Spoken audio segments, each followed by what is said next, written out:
encontro entre Lula e Donald Trump e o futuro do possível acordo entre os países. Vamos conversar agora com a Priscila Caneparo, que é doutora em Direito Internacional e professora da Ambra University. Bom dia, Priscila está aqui com a gente. Priscila, bom dia, bem-vinda. Bom dia, Carolina, bom dia a todos que estão nos assistindo. Obrigada pela disponibilidade, Priscila. E finalmente esse encontro saiu, né? Já era esperado aí, a gente já vinha comentando isso durante a semana. Foi como esperado? O que a gente pode destacar aí? Carolina, eu acho que para ambos os países foi muito produtivo, de fato, o que veio a ser trabalhado nesse encontro e principalmente a perspectiva de ter sido o encontro em outro local que não dentro dos Estados Unidos e também em um fórum multilateral. Eu digo isso porque, de fato, a gente sabe que os Estados Unidos eles se afastam um pouco dessa questão da multilateralidade nas relações internacionais e no comércio internacional. Ele estava presente na ASEAN e, principalmente, no dia das reuniões bilaterais, o Trump fez questão de se reunir com o presidente Lula. E esse é o primeiro ponto. O segundo ponto são os temas trabalhados. Os temas trabalhados, principalmente para os Estados Unidos, ficou muito claro que o Brasil está disposto a conceder e quais são, por assim dizer, as demandas brasileiras.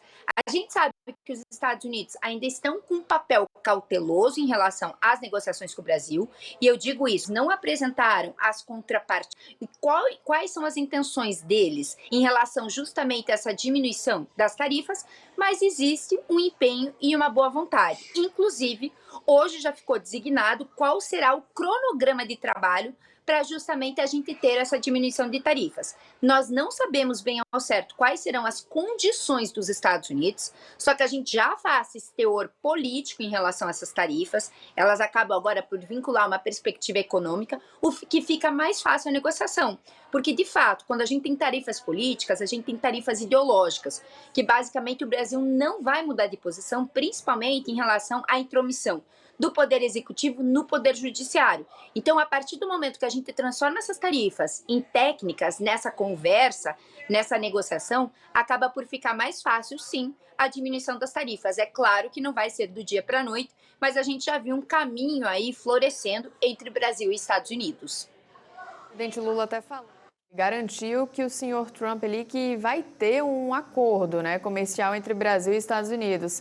Será que vai ter mesmo? O que a gente pode interpretar dessa fala? Carolina, com certeza a gente vai ter um acordo, só que a gente não sabe quando e nem qual o teor desse acordo. Por que eu digo isso? Primeiro ponto, carta fora do baralho é a questão da diminuição das tarifas em relação a aço e alumínio. Porque a gente sabe justamente que esse setor é um setor que garante o superávit brasileiro no comércio com os Estados Unidos. E o segundo ponto que a gente sabe também que vai ser trabalhado, inclusive por falas do presidente Lula, é a questão da exploração de minerais raros e de terras raras. Por que eu digo isso? Porque o Lula já fez declarações no sentido que nossas terras raras estão subaproveitadas. Esse é um ponto importante. Já em contrapartida, os Estados Unidos está nessa ânsia, né, por estabelecer um critério de exploração com as terras raras, e o grande cenário nos denota que ele vai precisar do Brasil. O Brasil é o terceiro possuidor em número de terras raras. A China fechou as portas para que o Brasil, para que os Estados Unidos explorar terras raras chinesas. Inclusive, não está garantindo sequer, né, esse refinamento e a concessão desses minerais para os Estados Unidos. Então, esse é um ponto que, inegavelmente, vai ser trabalhado dentro dessa negociação. O ponto ainda que a gente está em dúvida é se, nesse teor de negociação, nesse prazo da negociação, se as tarifas serão suspensas ou não. Dificilmente as tarifas serão reduzidas a menos de 15%, 10%.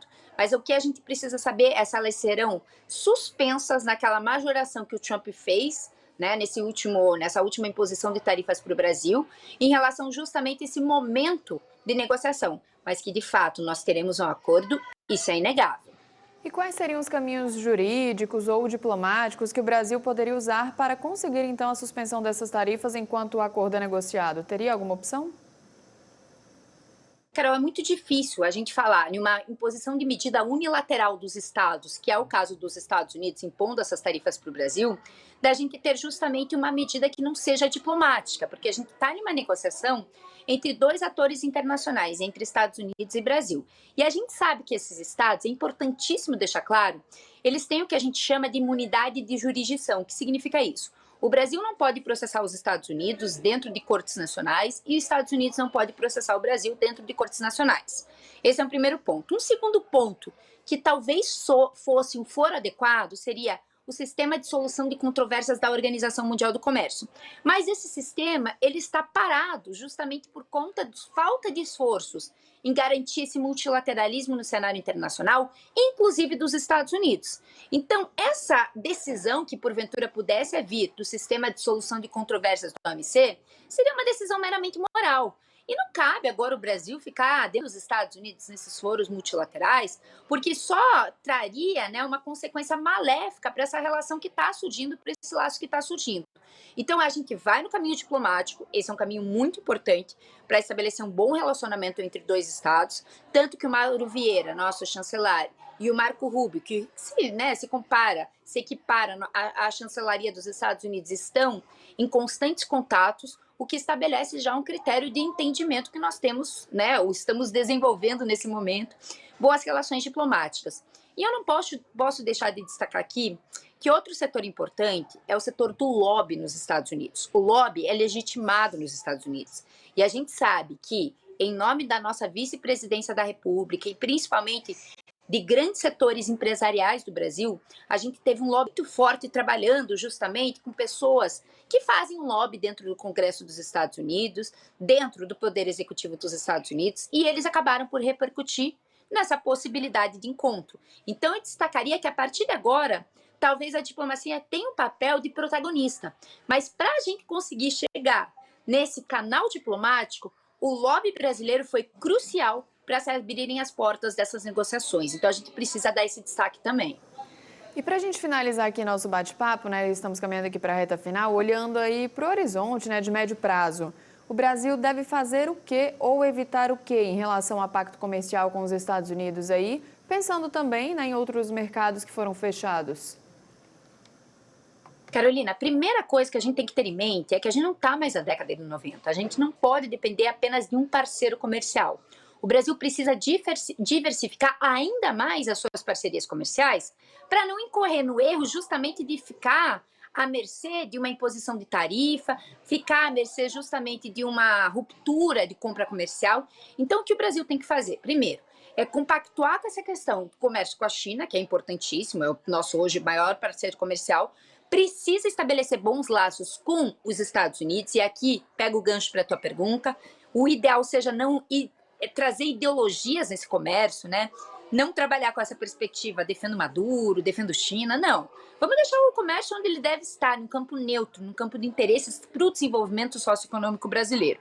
E um terceiro ponto, aí ampliando um pouco mais a sua pergunta, é que nós devemos também buscar novos mercados. E essa reunião que o Lula fez para a ASEAN, talvez tenha sido um ponto de convergência com essa minha fala e do que se espera, né, o empresariado brasileiro, para que não haja simplesmente dois parceiros comerciais, Estados Unidos e China. A gente tem falado muito no direito internacional e nas relações internacionais que existe um subaproveitamento da América Latina em relação aos países do Asiático, que são mercados consumidores, que são grandes potências emergentes também em relação à questão de tecnologia, inovação, infraestrutura, que podem abrir novos mercados concretos e parcerias quase que robustas no sentido de perenidade para o mercado brasileiro. Então, o Lula ter ido para essa reunião da ASEAN, firmado alguns acordos, inclusive acordos comerciais com a Malásia, já faz com que haja uma porta aberta justamente para que a gente conquiste novos mercados. Então, é importante destacar, não trazer ideologias para o comércio, para manter uma boa relação com os Estados Unidos, principalmente nessa era Trump,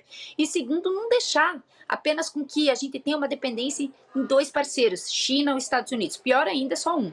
Né? Então, é importante a gente também trabalhar nessa perspectiva que o mundo possui outras opções e opções viáveis e benéficas e lucrativas para o Brasil. Isso, Priscila, obrigada pelas informações, viu? Imagina, bom dia para vocês. Obrigada, para você também. Tchau, tchau.